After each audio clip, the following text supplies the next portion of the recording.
Bellator. He's a guy that highly coveted free agent that we signed up.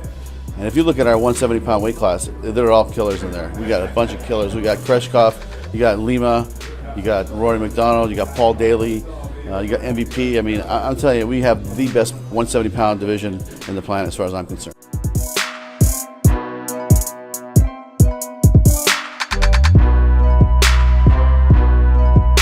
Yeah, I mean, I think Demetrius can beat a lot of guys at bantamweight. I think I saw him doing that before he dropped to flyweight. I think that fighting me was a reality check as to the size advantages that a 35er has over him with the height, the reach, and the strength. So I think that's why they created a 125-pound weight class. That 10 pounds is a lot when you're our size in strength and height. So he's got some pretty crazy things going on at 25. He's looking to break records. He's got his own goals set aside. And I think that a fight at 35 would pretty much basically just come down to money.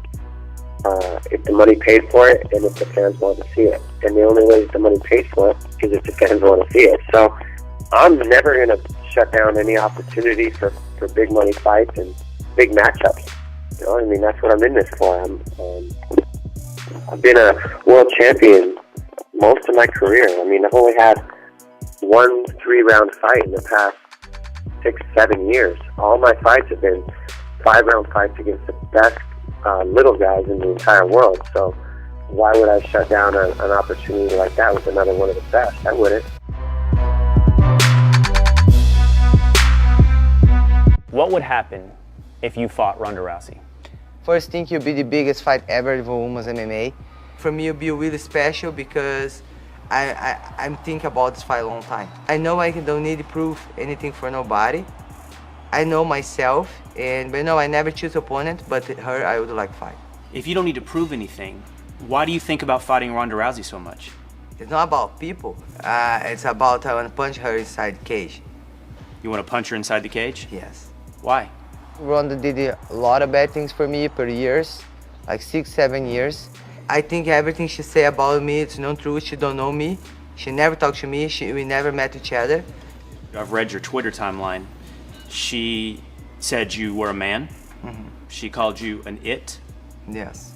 She said you had male genitalia. Yeah. How do you feel about that? Made me cry because it's hard when everything she said, then go to my Twitter, go everywhere, repeat this. I can handle this, but my dad cannot handle this. You know, I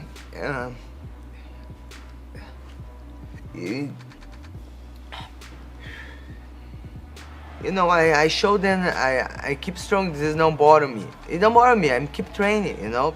If you get what you want out of that, and you get to meet her in that ring, what will happen in that ring? I don't have any personal thing with my fight, with my opponent, but if her, it'd be different.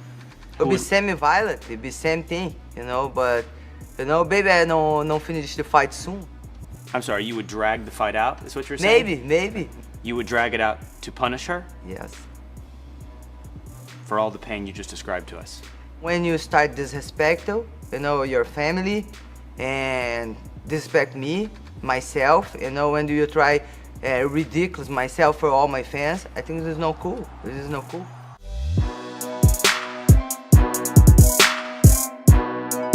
Like, I remember before I won my Cage Warriors world title, those in the Irish MMA scene was like, no Irishman's going to win a Cage Warriors a world title in mixed martial arts. Are you serious? And that was just a more local, regional, European at the most. But this, never mind the UFC belt, that was like unheard of. There's no way. We can't even compete with these people. They're too good. They've got too much experience, too much skill. But I went and I defied that with a solid team with my coach, John, a great team of people around me. And we went and we done it. We defied those odds. And, you know, every time we keep climbing and we keep raising the bar, and then we keep going past it. So I can go now and conquer maybe the boxing scene as well. That's a very serious thought, or that's a very serious conversation that's happening. So we'll see. I've got those wrestling guys trying to contact me as well. I've got Hollywood trying to contact me as well. I've got so many options. like Pee Wee Herman with that tie on. Look at your tie. What happened to your concussions, bro? Explain that to the people. How many times you've been knocked out cold, man? Old man. Cold, snoring. Snoring. Once. I will be. Busted ass hands of yours. It's all good. They'll be busted on your face. Oh, I hope It's going to be fun. Even these hands are going to be able to put down that weak chin of yours, buddy. Watch it happen. I was able to put your boy down. Look, and I'm going to put you down, too. I never had to chase pussy in my life. On December 30th, I ain't doing it. I don't have to.